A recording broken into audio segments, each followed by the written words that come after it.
Welcome back to another episode of Trust the Process, the podcast for high achievers who want to go beyond surface level results and truly transform inside and out. I am your host, Martin Bugai, and today I am joined by someone who's played a powerful behind-the-scenes role in the success of a few of our clients, Kyran O'Neal. He's a mental performance coach who works with high performance across business, sport, and personal development to help them unlock the next level of their potential, not by doing more, but by thinking differently. In this episode, we're diving into the mental side of transformation, the stuff most people overlook. We'll talk about why even successful people feel stuck, how overthinking kills progress, and why simplicity is often the key to lasting change. Kyran's going to share insights, tools, and powerful frameworks that will help you get out of your own way and start operating at a higher level, mentally, physically, and emotionally. If you've ever felt like you're doing everything right, but still not getting the result, this conversation is for you. Let's get into it. Kyran, hello, and welcome to Trust the Process podcast. It's very nice to have you here as a guest this time, because last time when we saw each other in person, it was a few months ago. I was actually a guest on your podcast, Total Mental Performance, and we were shooting it in Dubai. And today we're in Manchester, and we're shooting this. So thank you very much. It's an absolute pleasure to have you here. And for the listeners out there, would you mind just kind of introducing yourself and how did you end up in the mental performance world? Yeah. Who you are and what you do? Yeah, sure. Hey, I'm Kyran. I'm a mental performance consultant. So I work with business owners, entrepreneurs, and execs to achieve three things: helping them become more calm, helping them become more clear, and helping them become more productive so they can achieve their targets in less time with less stress and enjoy the journey of business.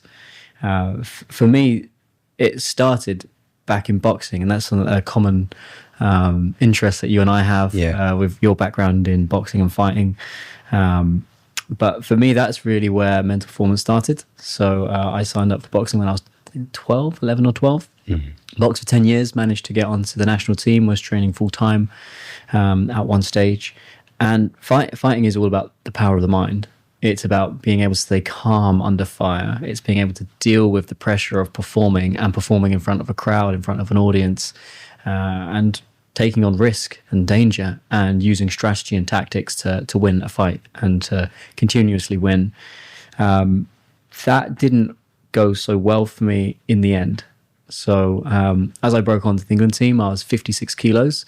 I'm 5'8". So for me, I was very, very, very tall and I was underweight. And I didn't have the confidence to move up into the weight class above 50. I was 56 kilos, sorry. I didn't have the confidence to move up from bantamweight to lightweight. And I tried to stay at a weight class that I just couldn't sustain. That led to an eating disorder. It led to anxiety and actually led to depression to the point where I wanted to take my own life. Right. So it was in that space of that darkness where I lost my place on the England team. I ended up in a load of debt from not only that, the boxing, because boxing is an expensive career, but a failed business as well. I was really in a dark place. That's where I started working with a lady called Hazel Gale. So she was a performance coach. She was a therapist, and she'd won kickboxing world titles. And she helped me not only get out of that dark hole, but she helped me think, feel, and perform on a completely different league and a completely different level. And she was using a toolkit from cognitive hypnotherapy on the more emotional side of things that were keeping me stuck, things that went back into my childhood trauma, whether that was capital T or little t trauma. She helped clear that up.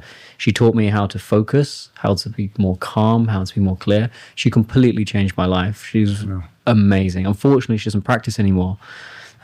She's building a company called Betwixt, which is a therapy gaming company. So you can do therapy through gaming. She's an intensely talented, amazing woman. I always say this, I'd be dead without her. Couple that, I spent 6 years in software sales, and I applied everything that I learned from boxing in the corporate world. So I rose pretty quick in that field. So I was selling software across Europe from London. And then also I realized I could double my commission by selling into the States as well, because I could work an 8-hour day selling into Europe, and then I could work an extra 2 to 4 hours in the evenings selling back to America, because they were a few hours behind us. Mm-hmm. That was great. That was really fun. I learned the power of essentially performance psychology from my boxing. I applied it in there. I learned how to sell in a corporate environment. I eventually had a team of juniors, and I was able to understand how they think and felt. And I got to a point where I'd done a lot of inner work on myself. I had made enough money to not have to work for a while, and I was just bored. I just didn't love what I did. And then I had a period of time where I wasn't smashing everything out the park and winning like I'd always known. And I was like, why am I even doing all of this? So I realized I enjoyed coaching the team more than I did actually closing the deals. So I said to Hazel, I've got this insight. This is how I feel. What do you think? And she said, why don't you do what I do? And I said, what's that? She goes, well, performance coaching. You have a very interesting background with your boxing. You've done very well in corporate sales, and you've achieved a lot of success there. You're in a place where you don't have to worry too much about the bills right now. Why don't you retrain as a therapist? So that's what I did. And for the first time since I was 15, I didn't have an income, and I just studied cognitive hypnotherapy. I studied NLP. I started working with people totally for free.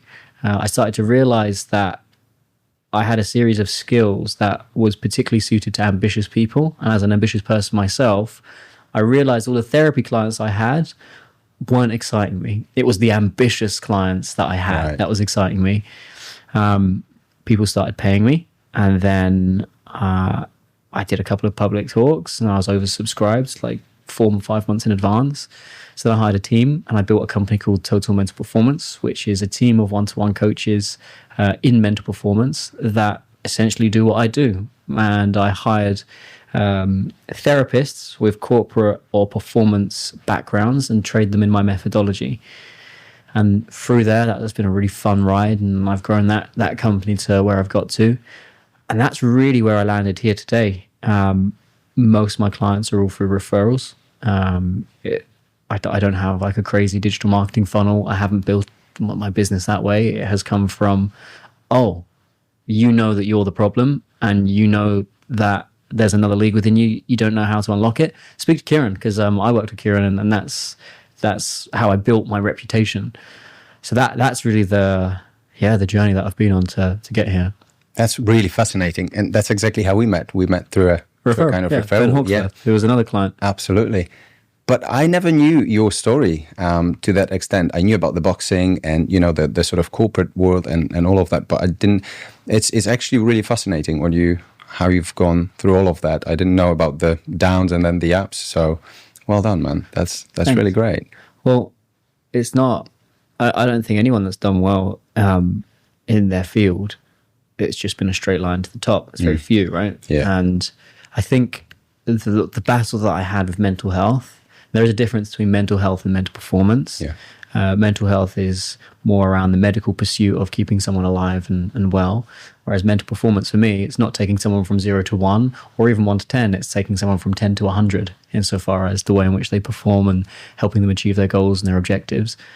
But that dark patch grounded me. It humbled me. It shook me to my knees and helped me realize that actually humans are more fragile than we think we are.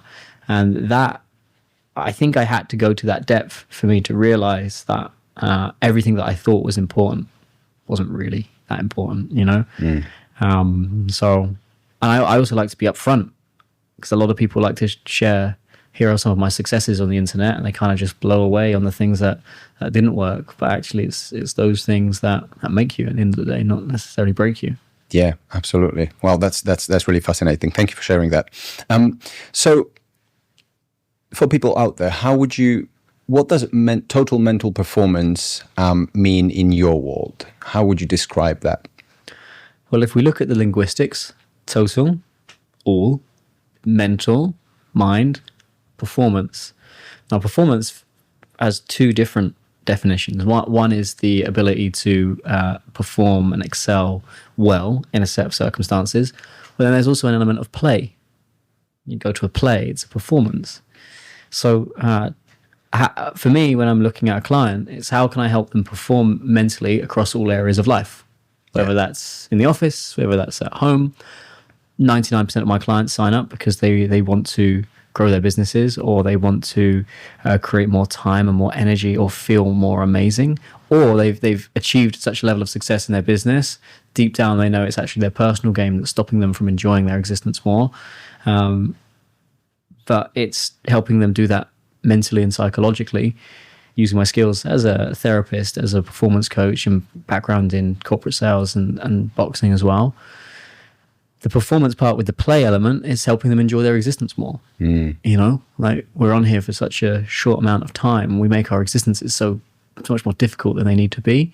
That's not excluding the life shaking stuff of health or grief or, those things. Right? That's not to downplay those, but often the stuff that we stress about, or the things that we place importance on, aren't the things that make us feel fulfilled and content and connection. And I feel like, just like a boxer, if you've got a happy boxer that's aligned, that backs themselves, backs their teams, backs their process, they're going to go in the ring and they're going to perform better and they're going to enjoy it. They might not always get the outcome, but they're going to do a hell of a lot better than somebody that bullies themselves towards their goals. Absolutely. That's such a great point, because, one of my questions that I thought about was, one, what are, in your experience, the biggest sort of mental blocks when it comes to high performance? And two, it's a little bit of this success paradox. I feel that a lot of people, those high achievers, you see them achieve massive successes in one area of life, but usually they struggle in other aspects of life. And I think that's kind of what you're getting at, is making sure that you really enjoy what you do, because that's going to kind of cross-reference into other areas. Mm-hmm. Is that right? Yeah. I mean, everyone has different roadblocks to a degree, mm-hmm. and barriers or handbrakes that are slowing them down. For me, I start with every client conversation with a question, which is, I don't even ask clients, I just ask my mates this question because it's a fascinating question, which is, 3 years from now, if we sat down and had a conversation, we had the same conversation. Absolutely. Actually, we had this conversation after the podcast. Yes. And I asked you, 3 years from now, if we were to have dinner in the same place and you were looking back at me with a twinkle in your eye and life was so incredible and so amazing, like, what would have had to have happened for that to be the case? And then I'll either get two answers. One answer is very clear. This is how I would know. And if that's the case, then it's helping reverse engineer the person, mm-hmm.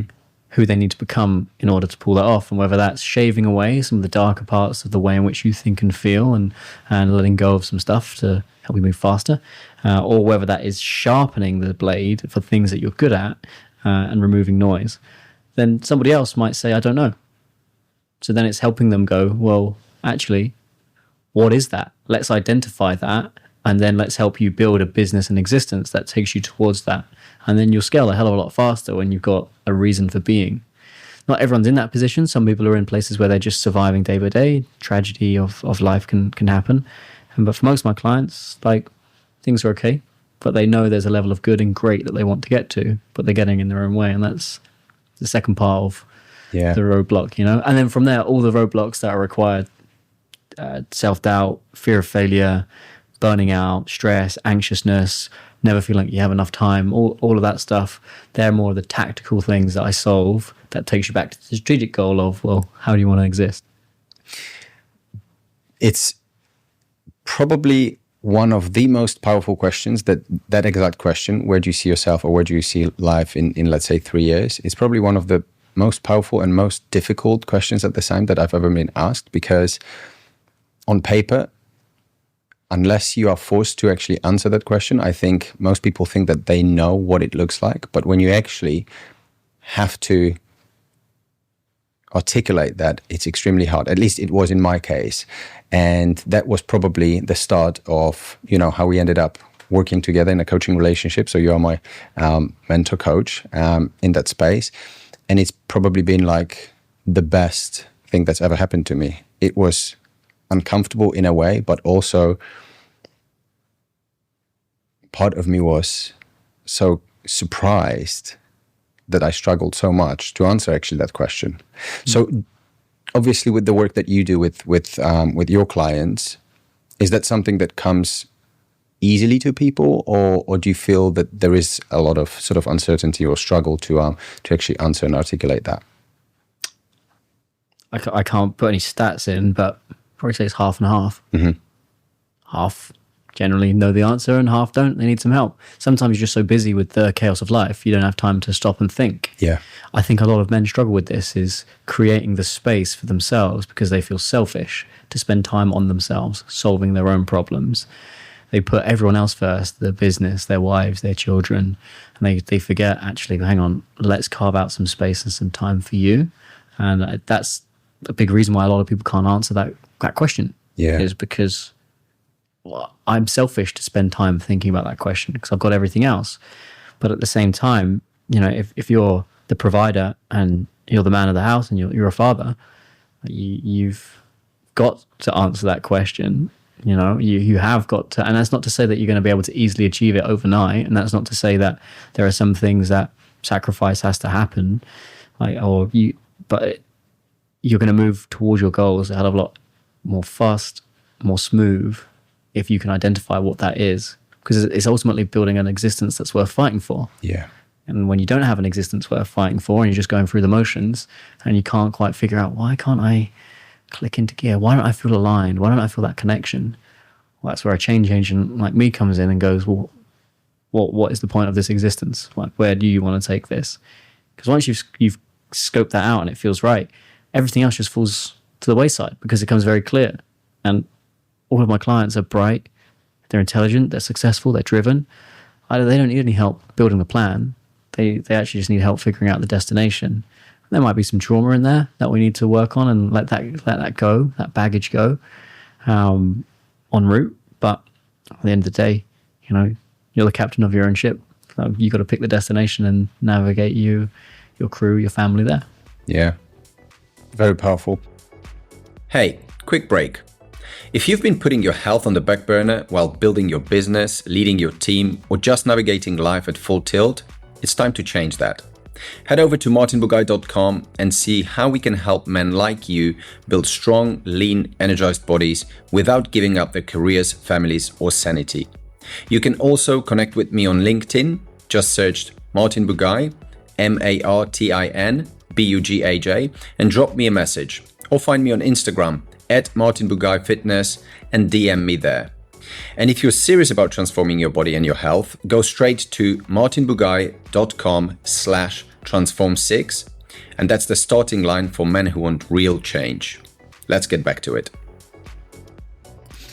Now, with the clients that you work with, I suppose you've sort of answered the mental blocks there when it comes to that. So, but in terms of obviously what we do, we help people transform their health, their bodies, the sort of fitness side of their performance. Have you got experience, and even from the experience that you have with working with some of our clients, what would you say is like the biggest limiting belief when it comes to operating on a better level or improving their health? Like, what's stopping these guys to achieve better health, better energy, and things like that? Guilt and shame. Guilt and shame, really. It's not really spoken about who wants to feel guilt or shame, right? But guilt and shame holds men back from looking after their own health so much more than people think. They feel guilty for taking time away from work or taking time away from their family to actually implement those processes as to what they need. I install mental performance processes in my clients' minds. You're installing physical performance processes for their bodies, right?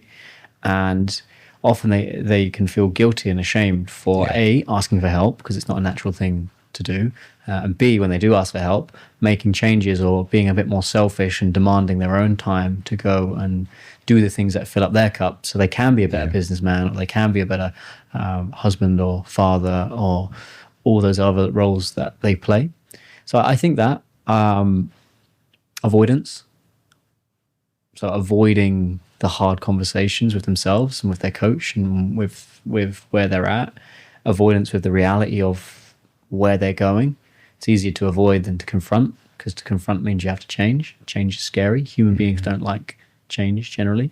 We like the path of least resistance. So we'll do all these things to drag our feet from taking the action required for us to move towards the lives that we want, from that side.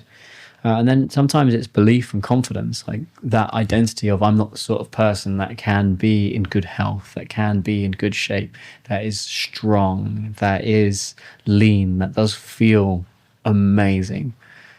I would say those are some of the biggest things that I see. And often by working on the mind and working on the way in which you think and feel, you can create breakthroughs that helps a lot of people let a lot of stuff go.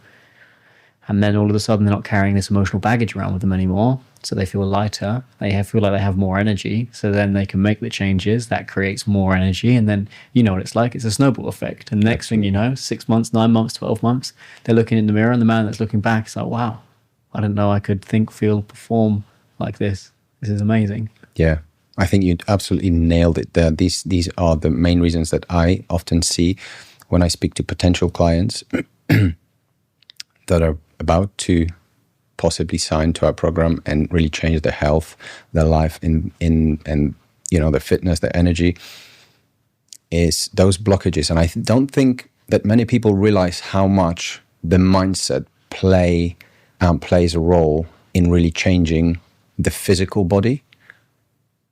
And I've sort of identified that early on. Hence, I reached out, we started talking, and you gave some presentations to our clients, and now you work with some of them. So would you mind just briefly, talk me through how would you approach a situation where somebody really wants to change? Let's say they signed up, but they still constantly self-sabotage themselves. And I know it's kind of like dependent on the individual, but let's say somebody doesn't feel worthy of achieving the body that they want. What are normally the steps that you take with somebody like that? And in your experience, what are the blockages? Are we talking from a physical transformation? From a physical transformation, but now we've identified that the mental side of things is probably needs upgrading. Well, if a client isn't doing the things required or isn't able to do the things required that's stopping their physical transformation, what I do is I try and isolate, well, what is the overriding emotion and feeling that's burning up the emotional amount of bandwidth and energy, because you can only implement based on how much energy that you have. Yeah. You've got no energy left. How are you ever going to get yourself to the gym or change your eating habits? Or, those crutches are so like alcohol or eating unhealthy food or whatever it is. Porn. A lot of men struggle with porn, like leaning back into these various different substances, behaviors, eating habits. That's usually because you're stressed and overwhelmed and you don't have enough energy. So you're using those things as an escape from how you're feeling. So if you can get the individual feeling a lot more calm, a lot more clear, those habits will become easier to install. But if they're so stuck, it becomes a lot more difficult. So from the practitioner side of the physical side, as you know, it's starting them small and building momentum and working them up. From the mental side, I'm listening for, well, what is the overriding emotion that's causing the most amount of chaos for them right now? Is it guilt? Is it shame? Is it anxiousness? Is it actually a total lack of any emotion whatsoever? And as a result, they're numbing themselves from their needs. Thus, no wonder they don't have the energy to do it. Is it fear? Is it doubt? Is it insecurity? Whatever it is, I look at, well, what's going to provide the highest return on investment for the goals and the objectives of the coaching brief? Let's say it's self-doubt, or let's say it's fear, whatever it is. We isolate the emotion and the feeling. We understand it inherently. We understand the beliefs. And then I use interventions like timeline technique, as you've experienced, to go into the earlier parts of one's life, sometimes even into their childhood, to understand Where is this feeling and this thought and this behavior come from? Like, really, what is driving this? Where did this model of the world come from, and how can you change your relationship with that inner child and with that moment? What happens is the way in which you then show up back in the present is completely different, because you've changed your relationship with what happened. You've changed the emotional load because you've worked on what was holding you back. And as a result, old scripts don't need to continue to run in adulthood. And then there's just, I mean, you've experienced it, right? Yeah. Think about the baggage, just feeling, I think the word you used was lighter. You were feeling so much lighter after one of those sessions because you're not carrying that around anymore. So guess what? You have more energy. If you have more energy, you can then create more change, and you can change your habits, your feelings, your behaviors.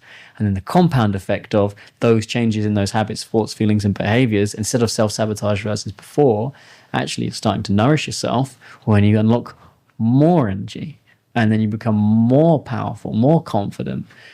And then the snowball effect happens. So if you're stuck in that self-sabotage loop, you've got to look at, well, what actually is the root cause of the self-sabotage that's keeping you stuck? And when you let that go, oh man, people can really fly. Yeah, absolutely.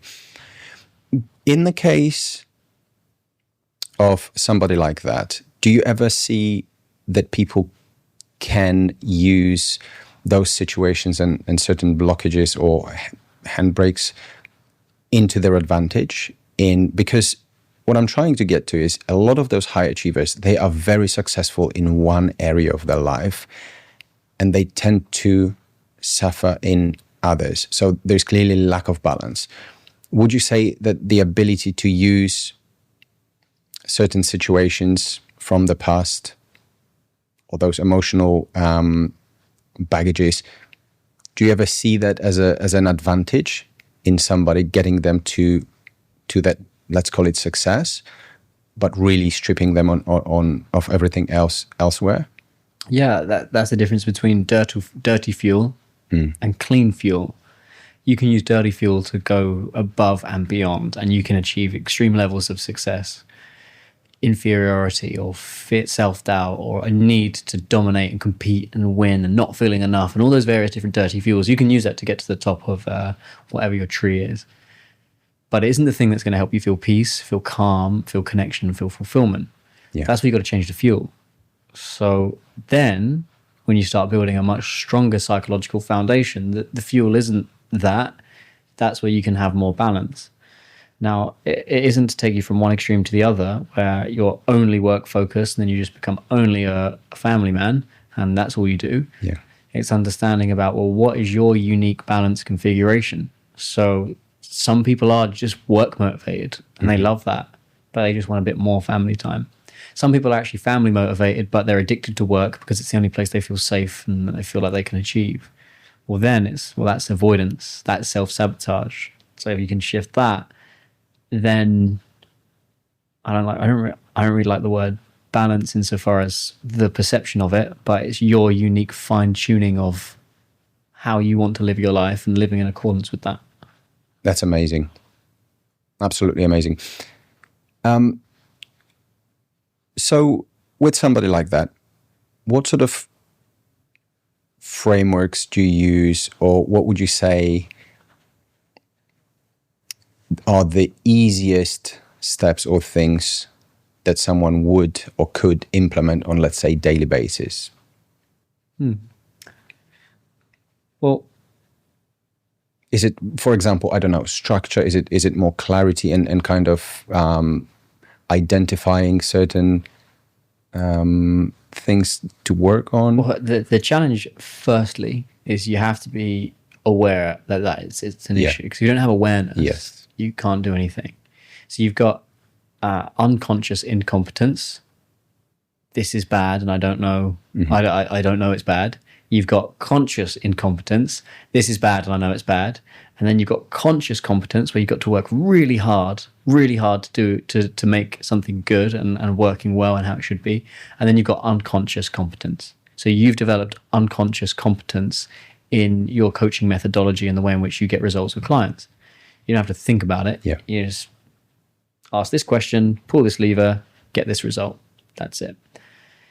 So if you're consciously aware, of a thought, feeling, or behavior, then here's a really simple journaling exercise that you can use to help you with that. So let's say you've got, I don't know, angry Martin, right? Anger is the thing that is the issue. But there's a part of you that is more calm and is more clear. And you know that's calm Martin, right?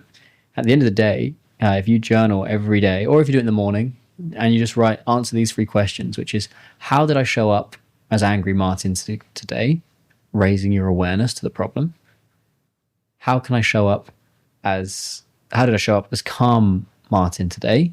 And if there are some examples, you're training your mind to focus on the habits, thoughts, feelings, and behaviors that's happening. And then how can I show up as calm Martin tomorrow? So it's planning you becoming more of that person.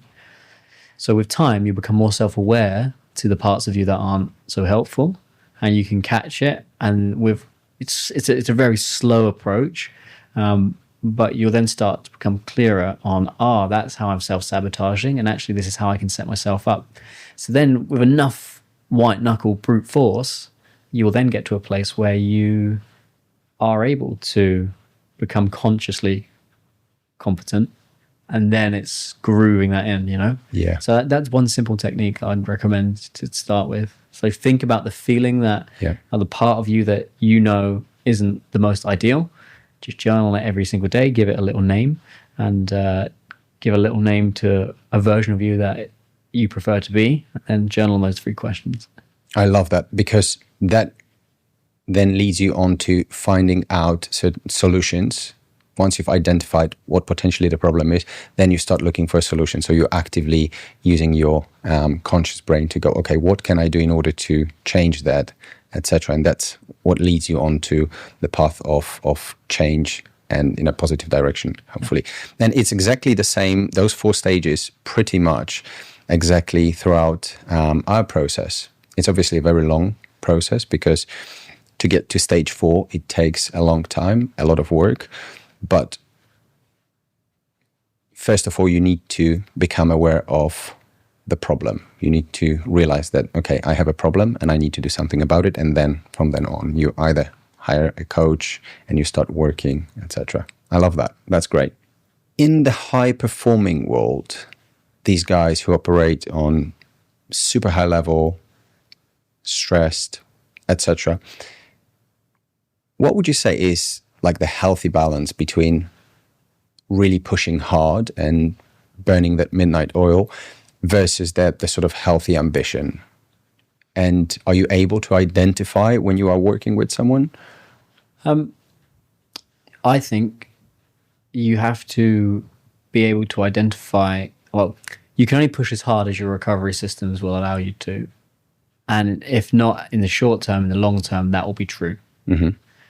If you're working, here's an example. I shot a podcast with one of my clients yesterday, and he's the MD of a supplier for educational. They basically do furniture for colleges, universities, the education sector. And he was pushing himself and pushing himself and pushing himself and pushing himself. And he couldn't figure out why he couldn't grow his company. He was working 12-hour days, 5 days a week, and then he was working an extra 6 hours on a Saturday. And he was good, he was fine, he wasn't in a bad place, but he knew there was another level, but he couldn't quite break through it. So he had been pushing that burning the midnight oil for 5 years at a level of intensity. And what we realized was, I knew this straight away within 5 minutes of speaking to him, was he couldn't operate at the level that he needed and make the decisions that he needed to help him create space, to help him to double the business. Yeah. You ever hear the story of the 2 lumberjacks? No. All right. But I assume it's you get to a point of diminishing returns is kind of what you're getting at, right? Yeah. Do you want to hear the story? Yeah, absolutely. All right. You got 2 lumberjacks. We'll call one Big John. We'll call one Little John. Right? Little John, he's 19, 6'4", built, strong, big back, huge muscles. And then you've got Big John. He's like 52, been chopping trees for decades. They go out onto the lot, and Little John runs out at the beginning of the day on his first day, and he picks up his axe and he keeps chopping and chopping and chopping and chopping and chopping and chopping, and he just doesn't stop. First tree goes down. Big John's just having a cup of tea and like finishing buttering his toast in the cabin. Comes out, chops down the tree in a fraction of the amount of chops that Little John took, and then after he chops the first one, he goes back into the cabin. Little John looks at the old man and goes, I'm going to smash this guy. We're going to chop so many trees. So he keeps chopping all day. And this same pattern with old John happens. And by the end of the day, Little John had chopped down like six trees, whereas Big John had chopped down 12 trees, doubled his output. Little John's hands are all bleeding and he's tired, he's been sweating, he's been really pushing. And he gets frustrated. And he goes, hey, Big John, how are you able to chop more trees than me? And he goes, it's really simple. Forget the experience and the skills. When I'm going back into the cabin, I'm sharpening my axe. Show me your axe. And he run his hand down the axe and it's completely blunt. He goes, run your hand down my axe. He splits his hand and completely open. And essentially with that client, he was Little John that was just chopping and chopping and chopping and chopping. And because that had led to so much success in the past, he was relying on that same way of being.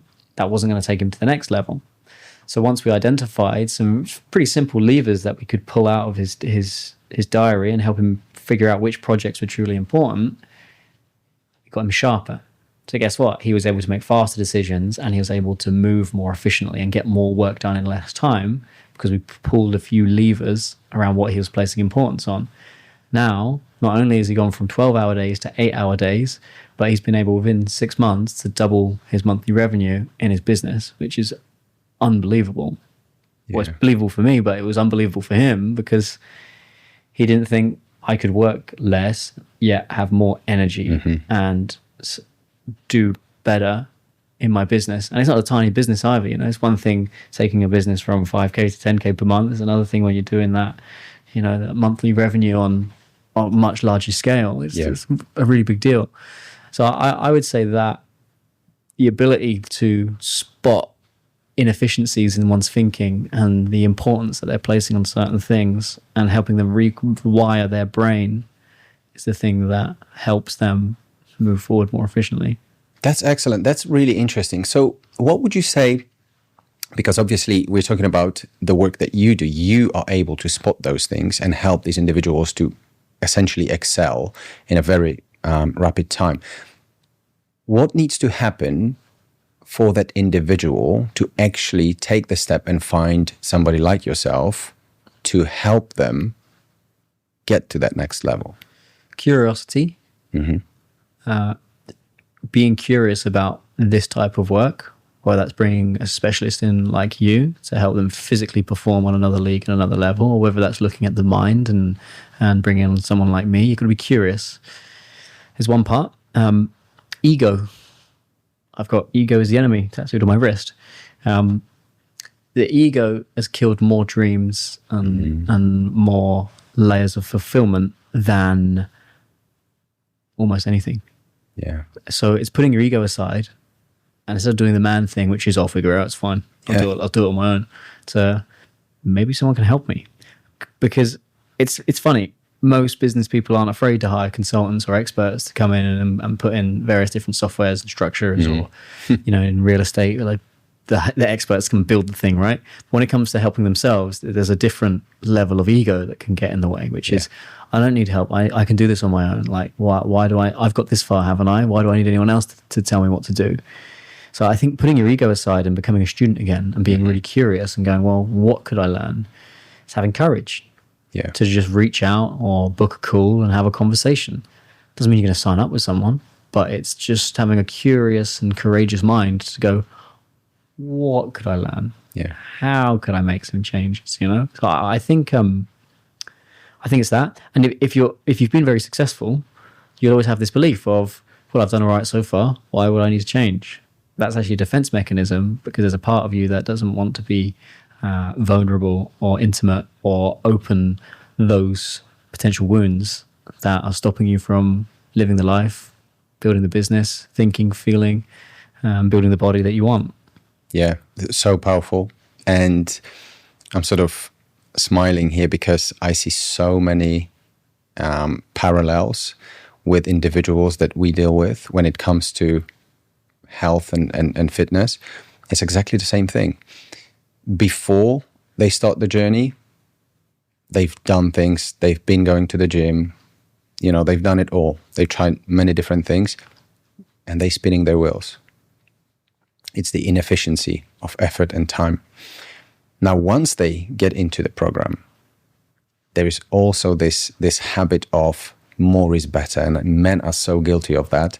And by the same example that you've given with this guy, it's the same thing that a lot of our clients tend to or want to do, thinking, how can I outsmart that process? How can I get there quicker?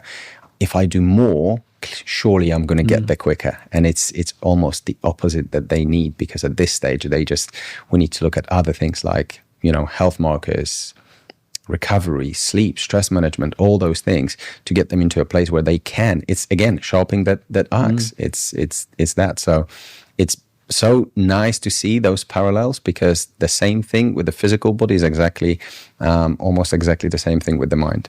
Yeah, without a doubt. And a lot of the men that we work with, they're so driven, they're so ambitious. Like, hard work, perhaps in the general population, is considered an asset, but for us, that's not impressive. Yeah, like that's like a fraction of the cost of the entry ticket to get in. Everyone works hard.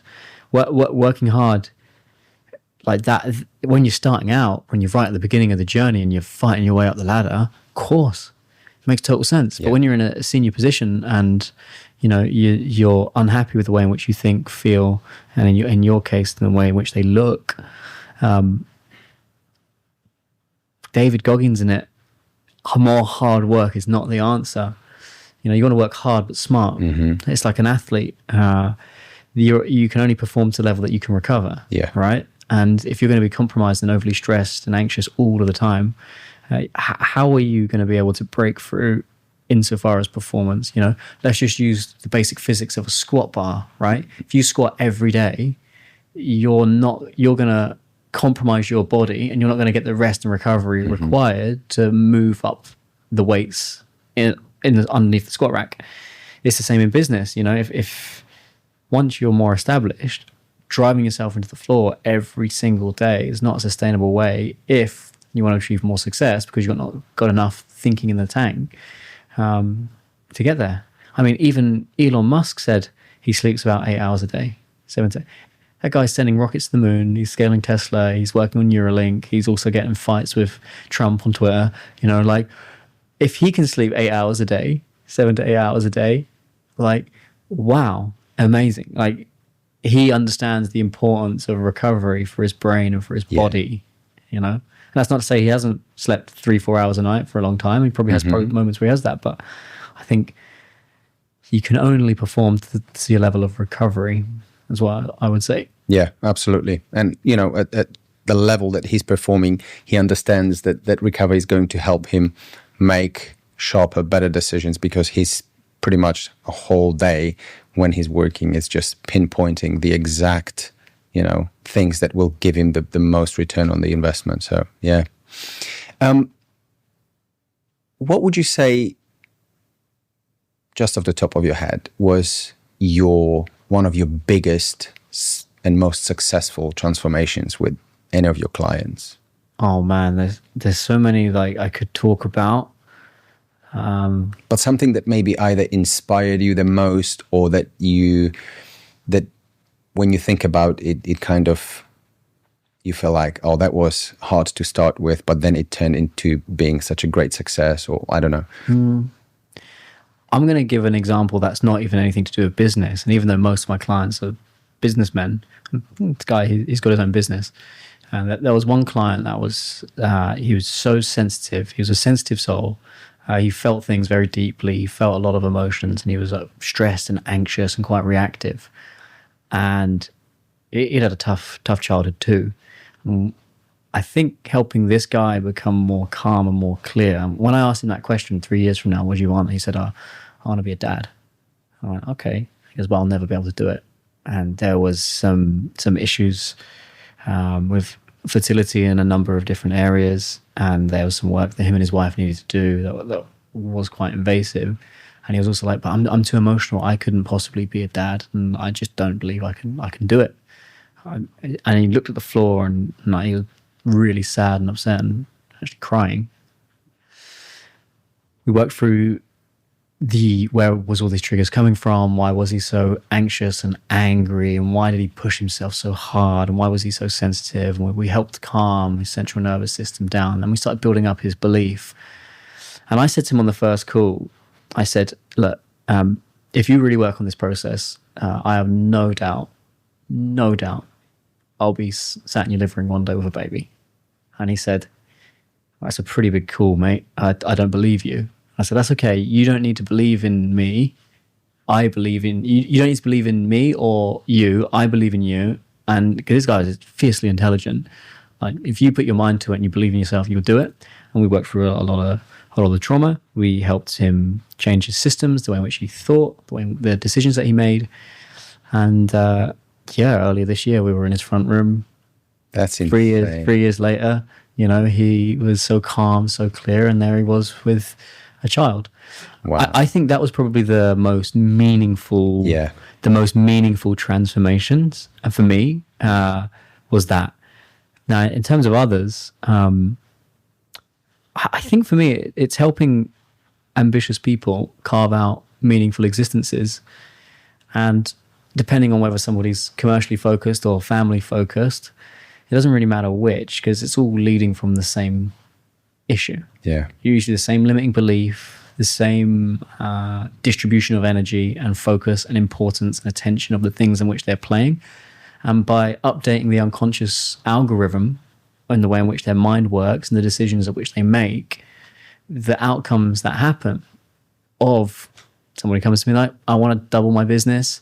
I'm getting my own way. Can you help me? Or actually, I've won the business. It's actually myself and my family life. That's what I want to optimize for. It's all the same thing. Yeah. It's helping them identify, well, what are the true bottlenecks psychologically and mentally that are stopping you from taking the actions, the thoughts, the habits, the behaviors for you to do the thing that you want to do. I got countless of stories of clients, and again, I don't give them business advice. I just help them get out of their own way, because I'm not going to teach them anything about their business. They know their business much better than I do, So I would say that gives you a good picture of, there's a personal one of, you know what, that was one where truly was punching the air, like, wow. Okay. No, absolutely incredible. I can see that, how meaningful, either of those can be, because essentially you are changing somebody's life, and that's probably the most rewarding thing ever, because it's not just the impact that you have on that person, but it's the impact that changing this person's life has on their family, friends, their circle. And it's just a ripple effect, as I always say. And we see it with our clients as well. It's, they become that person of influence at some point when they have to take that responsibility. Now they got to a point where they've changed physically and, they're changing their mindset, etc. Now people start complimenting them, asking them questions. And that's when I say that's when you start to become that person of influence. And it's a really interesting position to be in for somebody, because, like I said, they have to take that responsibility now and be able to answer, be able to kind of guide, lead, etc. But that usually comes with so much more confidence, and they start to become great leaders. So yeah. Absolutely amazing. You obviously work with some of our clients, and there is one particular case that you've helped one of our clients in more ways that I could ever imagine.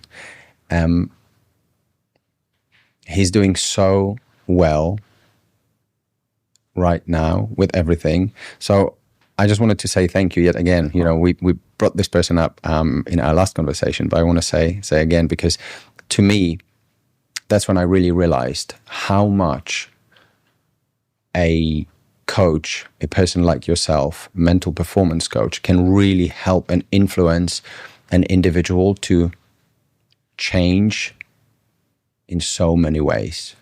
So that's, I just wanted to say that and thank you for that. And it's also partly a reason why we are speaking today. I want these guys to understand that it is just more than the physical. Upgrading your mindset and your physical performance and your mindset performance is equal as important, because that can really lead to incredible successes. Thank you. That's very kind.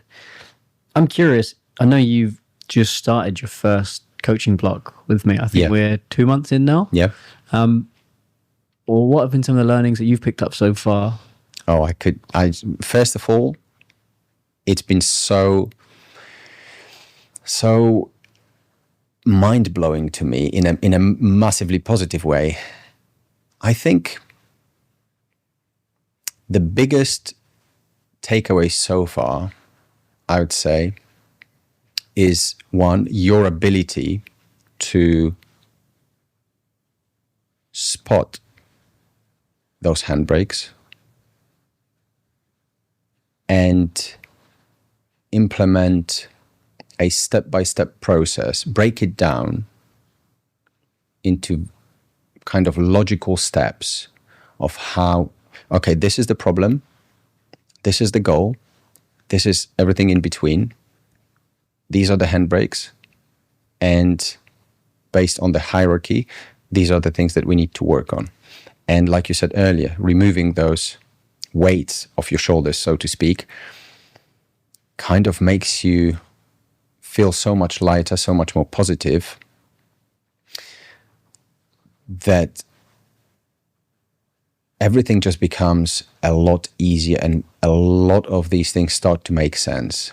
Now, another huge thing, and we spoke about it very recently on our latest call, is seemingly the simplest of things that I thought I had my lid on were the things that were actually sabotaging my progress. And that to me was mind-blowing, because I would always try to focus on, okay, what are the deeper things, the sort of more complicated things that I need to do in order to solve a problem or move forward, etc. Whereas really, it's you identifying the sort of simple things. I call it simple. In my head, I thought that they were the sort of obvious and simple. Oh, I'll deal with it whenever. I've got bigger fish to fry here. But it's actually dealing with that surface level stuff in my head had the biggest return on that investment, because delving into those things helped me realize how to move on.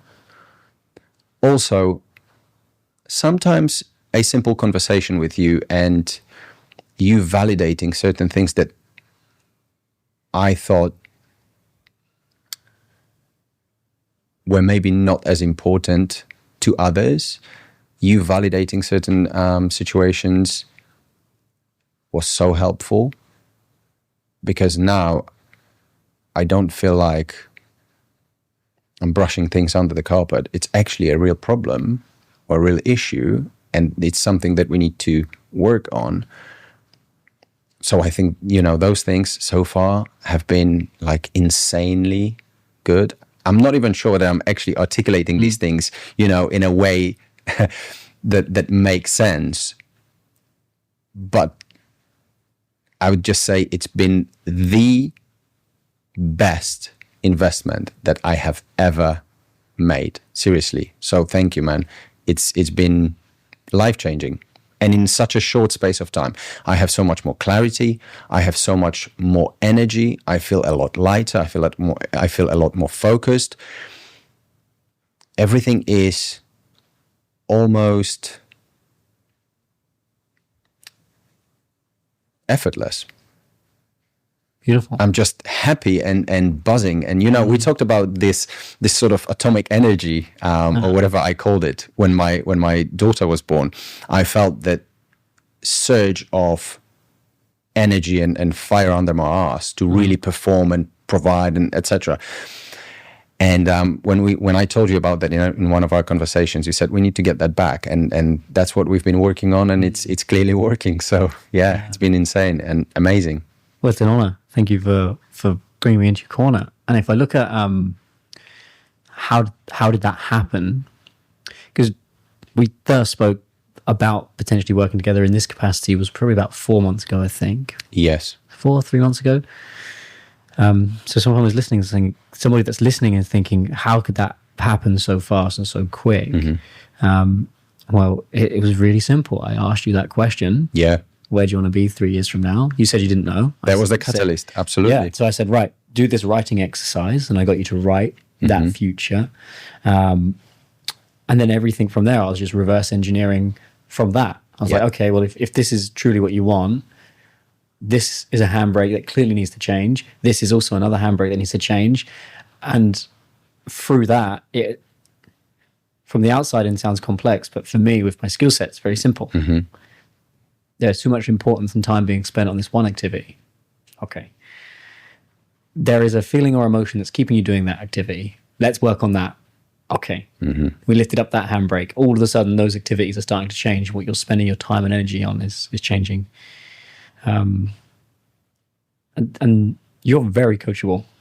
Most of the top coaches are very coachable. They're opening to listening to feedback and ideas and making things work and doing those things.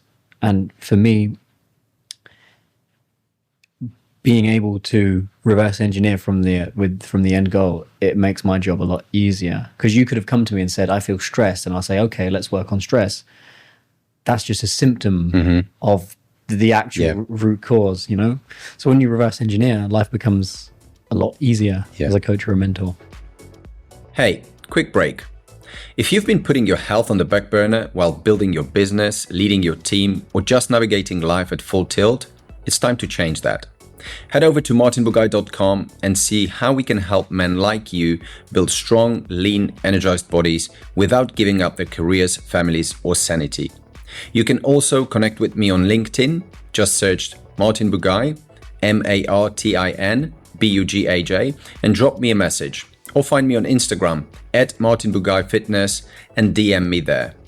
And if you're serious about transforming your body and your health, go straight to martinbugai.com/transform6.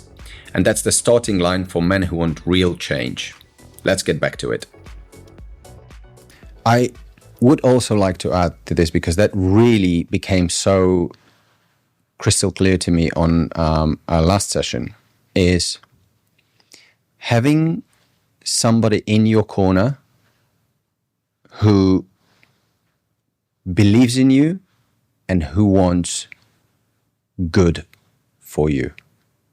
I think there is this trust element, and you've proven to me that that I can, one, trust you, and that you really have the best intentions when it comes to my coaching journey with you. And that's been hugely transformational, really. You remember I got emotional when it occurred to me during our conversation, and I told you about that. And that really was like a eureka moment for me. Finding somebody who genuinely wants the best for you and is able to listen, give feedback, validate, and also help you clarify a strategy. Amazing. Yeah, like we've known each other for 2 years now. Yeah. No, even less, I believe. Less? I believe so. Maybe 1.5 years. Year and a half. Yeah. When I first came in to speak with your guys. Yes. And, so there was an element of you knew me. You also knew a lot of my clients, and you'd seen a lot of my body of work. So it was easier for you to go, oh, okay, like I can trust this process. I always find that good people know good people. And if you can get a referral or a recommendation from somebody that you know, that you trust, that are on a similar frequency from what it is that you want out of life and what it is that you want to do, those are always much more powerful than random offers that you see in a newspaper. Yeah. You know. Yeah. But if we look at that, like trust is earned, and it's like, you're familiar with the emotional bank account? Yes. Right. So every time that we were speaking or we were placing in those deposits. Yeah. I'm also quite old. You're also quite old school, which is I'm a man. My word is my bond. I stick to my word, and if we make an agreement, that's what we do. Yeah. And it's much easier to operate in the world than when you're old school like that. You know. Absolutely. Yeah. No, 100%. Excellent. So, Kyran, if just for the audience out there, couple of quick questions. One book that really changed your life or maybe perspective or gave you something that you could recommend to people listening to this that would potentially could maybe change their life in some capacity? Yeah, there's so many. Can I give 3? Yeah. I'm going to give one on thinking. I'm going to give one on business. And I'm going to give one on mindset, which mindset isn't only thinking, it's something else. The one on thinking is Jack Pransky's Somebody Should Have Told Us. That book changed my whole fundamental philosophy of the way in which I think. It taught me to not take my thoughts so seriously. It taught me to create a bit of distance, to become the observer. I can't do that book justice, and whatever I'll say on this podcast, other than all of our problems in life is not the actual problem, it's our relationship with our thoughts in relation to a perceived problem. That was a game changer. One for around mindset is actually called Mindset by Carol Dweck. So that's the difference between a fixed mindset and a growth mindset. And many of us have fixed mindsets across very many areas of life. Our abilities and our limitations are there. One query I have is just around athletics and sports. Sometimes you can have a growth mindset, but you don't have the actual physical potential to go and perform at the elite levels of world and Olympic level. You can say that's a limiting belief all you like, but if you've done anything in sports, you come across people that have just been blessed by God with a titanic right hand or speed or power or technical ability, But that being said, you still need a growth mindset to work hard and stay focused to harness the full potential, prepared discipline beats unprepared potential, and that's that. So anyway, that's the second book. And the third one for business is you've read it, and we sent it to you for a reason. When I tell someone to read a book, I believe the right book at the right time can change someone's life. And this is one of them, which is 10 times. 10x is easier than 2x. So that will teach you about how to leverage your time and your thinking and what to place importance on. That's going to help you achieve better results in your business and enjoy that a lot more. So those are the 3 books. If it's about thinking, go with Somebody Should Have Told Us by Jack Pransky. If it's more business, 10x is easier than 2x. Because now that I know that you've got that knowledge installed on that third book, I can just say, is this a 10x opportunity or a 2x opportunity? Are you spending time in your 20%? Are you spending time in your 80%? And I can just remind you to nudge you back into, get back to the 20%, get back to the 20%, get back to the 20%. So we're not wasting any time on doing all the things that keep us stuck. So absolutely. Those books kind of cheated on that. No, great. I love it. And I think, people get the 3x return on that, or like 30x return on that. Just on that last one, on that book, I think it's a phenomenal book. And immediately when I started reading it after us talking about it, again, so much more clarity and also understanding why you picked that book for me. Now, on that note, I believe that not everybody is at the stage where they should go straight away to that book. I think there is something to be said for the reps, especially in the initial phases of building a business or whatever it may be. Would you agree with that? Yeah, yes and no. It depends on what you're doing, right? True. So if you're scaling a business that is a wholesale distribution company, then the 10x is easier than 2x framework is very powerful. If you're a coach that's learning how to generate results, you can't beat time in the field. That's kind of what I was getting at. Yeah, I got a feeling that's what you were getting at, because you've got to do your 10,000 hours of mastery if you truly want to become an artisan expert in what it is that you do. And you can't replace that with just hiring someone else to do it. So I think it depends on the field that you're in that can help you do that. So agreed, absolutely. But again, it all comes down to, this is where I work on a one-to-one level. I'm looking at the way and somewhat where they're at and their neurology and the way in which they think and feel and operate. And that book might be useless for someone else, might be life-changing for someone at the right time, you know? Yeah, excellent. Mental toughness or mental clarity, if you had to pick one? Everybody chases clarity. Everybody loves clarity because it feels amazing. But life isn't so simple like that. And I think you have to be willing to go through the muddy messiness of not being clear, of someone asking you a question and going, I don't know. But that's where mental toughness is required. So you need the mental toughness to stay in the chaos where things aren't clear to get to clarity. If the question is what feels better, clarity. What creates clarity, mental toughness, and having the right people or having the right questions in your skill set to ask yourself to unlock that. Like Daniel Priestley, I did a 2-day with him, a small group training. It was amazing. He explained to me that entrepreneurship, it's like feeling around in the dark. He said everybody's chasing clarity all of the time, but if you're in a dark room, you're the leader that's moving around the room and it's all dark and you have a little light behind your head. And that light is the direction that your team and your family will follow whilst you're feeling around in the dark. And eventually you'll touch something. So for anyone listening, I'm now touching this mic and it's like, oh, this is the way, this is the way, this is the way. And you follow that clarity, right? You follow that right until it slips off back into the darkness.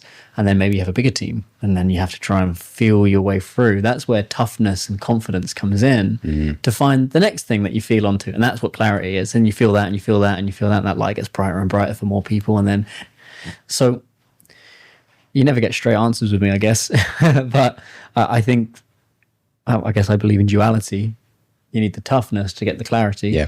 But eventually the clarity, you will lose the clarity. That will help you develop the toughness to get back to the clarity. Yeah. Excellent. No, it makes absolute sense. What's a belief that most high performers need to unlearn, in your opinion? Ooh. If I achieve, that will make me feel enough. If I achieve, I will find my place in the world. If I achieve, I will feel peace. I will feel calm. I will feel clear.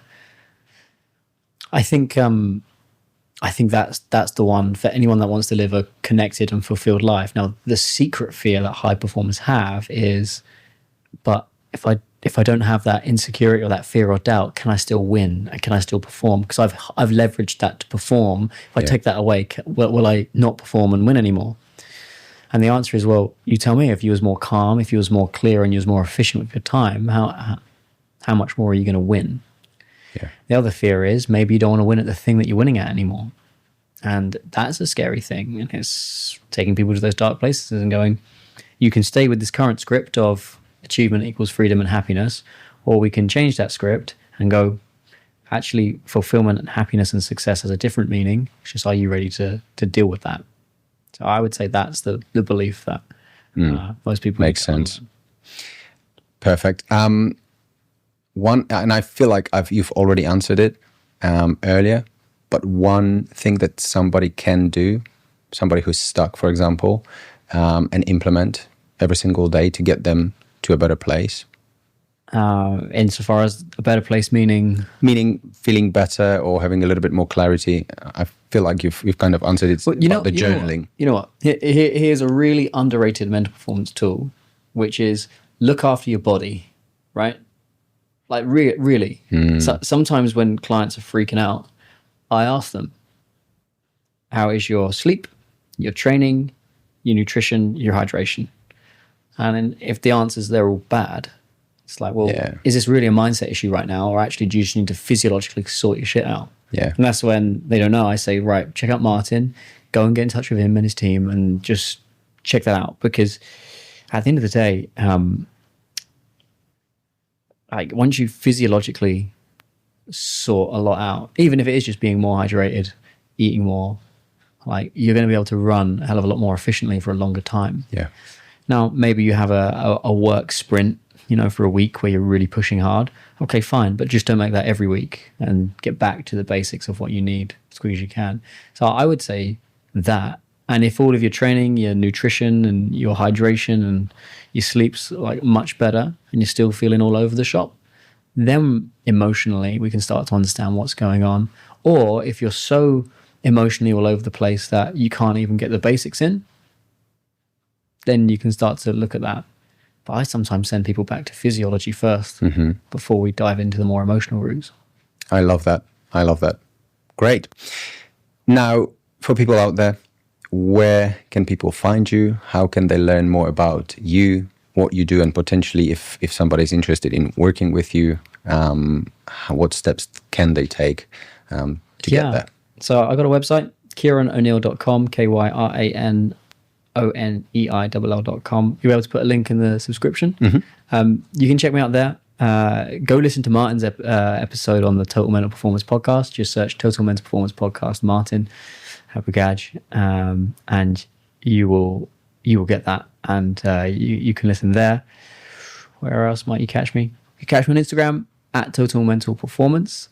Just drop me a message, copy the link to this podcast, and if you're coming from Martin, I'll personally make sure that I reply and speak. There's lots of different places to find me, but I'd start there. Awesome. And for people listening, you can also hit me up in a message and I'll connect you with Kyran personally. So amazing. Kyran, thank you so much. This has been amazing and I'm incredibly grateful for this. Thank you very much for your time and sharing everything that you have done so far today. Thank you. A pleasure and honor, as always. Big love, mate. Thank you, brother. If you enjoyed this episode and felt inspired and would like to find out more about my body transformation program, please visit my website at www.martinbugai.com or message me on Instagram at martinbugayfitness, and we can schedule a free strategy call where we can discuss your goals and find out more about how I can help you transform your body and your health.